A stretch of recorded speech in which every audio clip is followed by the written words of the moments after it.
Hi, and welcome to the show where we share the stories of the many who intersect with our healthcare system but are rarely heard from.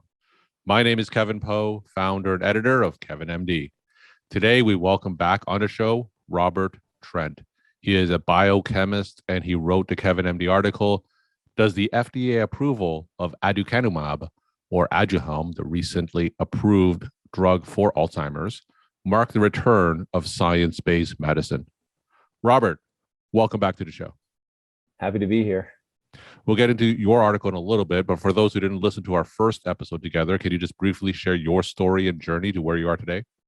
I was originally trained as a biochemist, had a lot of fun with that, but at the same time found that the education for it quite tedious and boring, and tried to find outlets for other types of patterns and see, what it was I was actually learning, at the substrate independent level. And so from there, I actually got into complexity science. And then from becoming an amateur student of complexity science, I really got into understanding and investigating ways of thinking and ways of approaching problem solving. And so that's kind of what a little bit of the background behind this article. So tell me about your background in complexity science and biochemistry and those intersections with medicine and healthcare.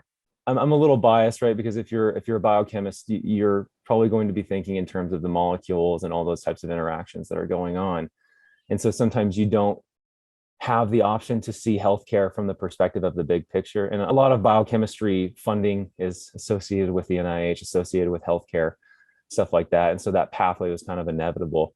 I also worked a little bit in cytogenetics before I realized that was not something I wanted to do. Props to people who do it, but it wasn't my thing. And so I think those things are kind of what led me to this point, really just trying to come up with a way to have whole systems thinking, right? A way to see every little part, not just that one specific enzyme that if you do it at an advanced degree, right? It's a pyramid, right? Undergrad, you know a little bit about a lot of things.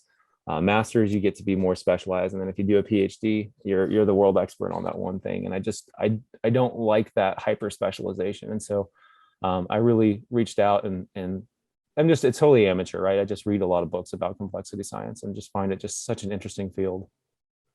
All right, so let's transition into the KevinMD article that you wrote. It's titled, Does the FDA approval of aducanumab mark the return of science-based medicine? And before you get into that article, can you give my audience a little bit of context about aducanumab and the issues surrounding that, just to give a little bit of background to your article? Yeah. So aducanumab, or I'm just going to call it Aduhelm. I don't understand the nomenclature that we've adopted for antibody therapy. This is I think the first time that a drug has been given FDA approval, not based off of what happens to the patient per se, but based off of what's going on at the molecular level, right? So this was a drug that was approved for Alzheimer's patients, not because it, improved cognition or anything like that, but rather because it just cleared up that protein, that beta amyloid protein that's been implicated in a lot of Alzheimer's cases. And that's really kind of the first time I think that's happened, at least in a long while. Tell me about the controversy surrounding that. So aducanumab or Aduhelm, it has a theoretical benefit. And I think that one of the reasons why the FDA approved it is because there are no other treatments for Alzheimer's currently. So by having this potential theoretical benefit, it gave a conditional approval, which of course leads a whole host of issues. So talk about some of the issues surrounding that. Yeah. So, well, one of the issues I think is patient safety that people are very concerned with. People don't want to be someone who is not looking before we leap. We don't want to be doing that per se. But, in the specific details of that, obviously my background is not necessarily in antibody therapy and things like that. But the specifics behind that is just, well, we don't know, right? They're kind of just overwhelmed by this, fear of the unknown kind of a thing here. And I think the benefits for it, and this is just my opinion, right? But I do think the benefits for it outweigh the risks, because at this point, right, we don't have a complete cause and effect model for Alzheimer's, right? Mm-hmm. It's a non-linear thing, right? It's not like TB. TB is a totally linear one-to-one thing that happens. But with Alzheimer's, right, it's non-linear. It's non-linear. And it takes a very long time for Alzheimer's disease to develop. And maybe someone in your audience knows the time, the exact, models that we can come up with that factor in the relationship between beta amyloids, probably tau and those other proteins involved in that, and then time and how all of that stuff combined works together. But I've never come across any quantitative model that accompanies that. And so if it takes a long time for Alzheimer's to develop, well, it's probably going to take a long time for any benefits from treatment to be displayed. Regardless, though, if it was me, right, I do not want plaquing in my brain, right? I do not want that cell death there. And so I think we need to start advocating for what's best for the patient. And that's just my thoughts on the issue. Now, have there been cases where you have a theoretical benefit in a lab setting? However, in the real world setting, those benefits don't always translate. And I think that's the concern a lot of people have regarding this approval. So what do you think about that? I'm not saying that the approval of this is 100% science-based medicine. Good job, right? We, unfortunately, because of ethics and things like that, right? I mean, I'm saying that kind of playfully, but we don't work with well-controlled experimental conditions in clinical data, right? I mean, you don't have genetically identical humans. Mm-hmm. You don't control their lives. You don't control their diet. You don't do any of this stuff, right? And so on top of that, we don't even have a complete cause and effect model of Alzheimer's. Sure. But one of the problems that I have as a biochemist, as someone who works in the science side of things, not in the medicine side of things, is I found that medicine and science have very different value systems now. Mm-hmm. Medicine really values statistics and data more than it does mechanistic relationships. And I think the approval of Aduhelm, I'm just going to call it that, marks a little bit of a shift in the value systems, a bit more towards the midpoint between those two deviations, right? And I think that's a good thing, because there are numerous other examples of circumstances where, sure, yeah, right, we have chaos or complexity theory at work here, and we can't make definitive predictions, but sometimes statistics and data can lead you down a blind alley. Do you think that this approval of Aduhelm on a molecular level, like benefits on a molecular level, do you think that this is going to start a trend going forward with some other therapies in development? I would hope so. And it really, I want us to start. The thing that kind of frustrates me about the conversations I have with people who are trained in the biomedical sciences, they really rely heavily on clinical data. David Gorski over at Science-Based Medicine has talked a lot about that, evidence-based medicine, worshiping clinical trial data above everything else. And I think a solution to that is to start to maybe just think more in terms of mechanistic relationships, right? Really, I just want to emphasize, statistics can really lead you down a very, very blind alley, right? And without a theoretical foundation to guide you through that data, it really, you can get lost in the needle of that haystack. To give an example, right? Statistically speaking, obesity, patients that are obese who exercise live longer than patients who are not obese, who don't exercise. That's one of the claims being made by a lot of people in the social sciences and science and evidence-based medicine. People are claiming that. Mm-hmm. However, right, we both know that if you're obese, you develop metabolic syndrome, you get non-alcoholic fatty liver disease, all the things, there's like objective evidence that stuff is bad. And, just to maybe veer a little bit off topic here, let's compare two big data projects that one of them had a theory and the other one didn't, right? So Geneva, Switzerland, there's CERN with a Large Hadron Collider.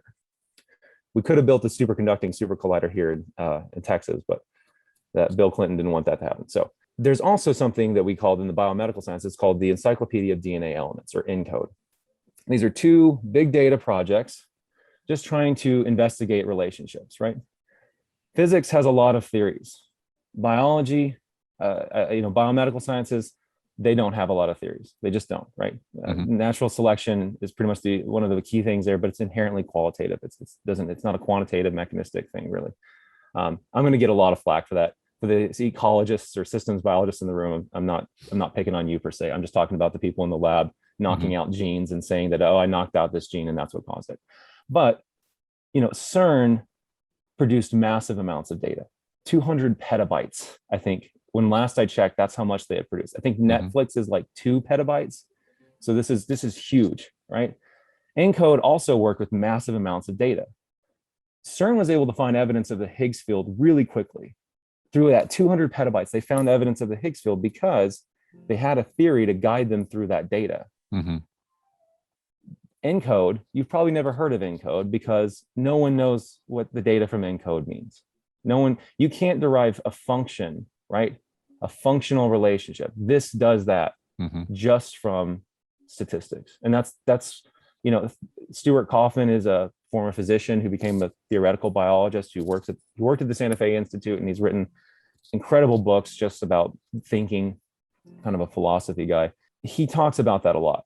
If you look at just the statistical relationships among components in medicine or components in biology, a biological system, you can't derive function from that. You will think, okay, the heart exists to add space between the lungs, not to pump blood. And so that's the concern I have, is we're not focusing on functional relationships, and we're not focusing on mechanisms that really rule out the fuzziness of statistics. We're talking to Robert Trent. He's a biochemist. He wrote the KevinMD article, "Does the FDA approval of aducanumab or Aduhelm mark the return of science-based medicine?" Robert, what's the response that you got from the KevinMD article? And did you receive any pushback from some of the readers who read it? I think Evel Snotes, I don't know if I'm pronouncing that right. He made a really interesting comment. Thank you for commenting on this. He talks about great ideas mechanistically don't always pan out for a number of reasons. This is also the first I've seen that social sciences influence the development of EBN. And he says that my link has nothing to do with that assertion. Can I support that statement? Yes. The thing that I'm saying here, and there's really the first person that I'm going to say is quite controversial, but Dr. Sally Satel out at Yale College of Medicine wrote a book basically about how social production of disease and public health belief systems can kind of lead things down a blind alley, right? You get things like belief of homeopathy and other stuff like that.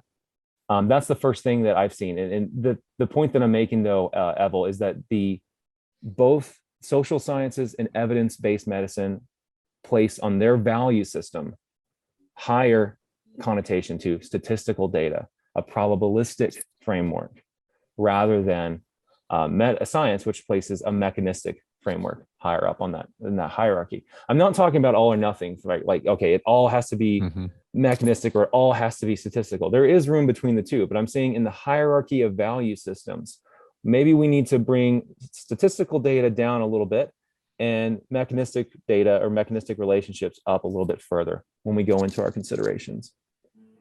And what's the proper balance? Is it a case-by-case basis based on the situation and the particular drug in development? Well, this is actually where I think complexity science comes to the rescue, right? If you can develop quantitative models for the relationships that you're working with, right? And some things aren't easily done, right? It is kind of a case-by-case basis. But if you have some things that you can quantify, right? Models that you can quantify, like drug dosaging, for example, right? That is heavily predicated on, frankly speaking, I think we know all the dominant variables that are involved with drug dosaging, right? You have the size of your cardiovascular system, it branches off, so many points, right? There's a finite distance that things can diffuse from a capillary, all of that stuff there. And so I think if we were to work more on getting quantitative models, we could probably develop a way to balance those two things out there. But I do think ultimately it has to kind of come on a case-by-case basis. It has to go off of really how good the data is, how good the experimental data is, because without a viable control group, without, well-controlled experimental settings, and then good, testable metrics, right? It's really, really, really hard to do that. Just to give one example, there are many intelligent physicians out there who are very smart people who say, hey, you know what? PPI usage doesn't increase the risk of developing C. diff. But there's also a lot of data out there that says that the optimum pH range, if you want to grow C. diff, is it within that range, about pH of about 5 or 6, which is what you get if you're taking PPIs. That means that every enzyme in that C. diff bacterium is in an optimal conformation. And so that's the great conditions you need for growth. And so I think that to say that the probability is low that if someone takes a PPI that they're going to develop C. diff, that doesn't make sense to me, because one, we have to look at how do we test for C. diff, right? We don't test for C. diff until someone actually develops the condition, which, can lay dormant in patients if they inhale or ingest an endospore, not inhale, if they ingest an endospore, that can lay dormant for very long periods of time. Because I used to work in diagnostics, I can say the sensitivity of PCR for C. diff is so sensitive that some physicians aren't even using it anymore, and they're using it in contrast with other, cytotoxic assays or things like that, right? Just to verify if it's actually C. diff, because it's so sensitive. It can't differentiate colonization from infection, and those minor details, right? That's not explicit in the data, right? It's not explicit when you look at the probability, how that probability was derived and developed. And so I'm very skeptical of that. And so I think it's definitely something that we need to look into. We need to figure out how we're going to do it. But I think complexity science is and I guess I'm just biased, right? I think complexity science is going to pave the way for the things that can be quantified. It would be in the framework of complexity science. And my final question, what's your take-home message that you want to leave with the KevinMD audience? Be skeptical of statistics. Be skeptical of data.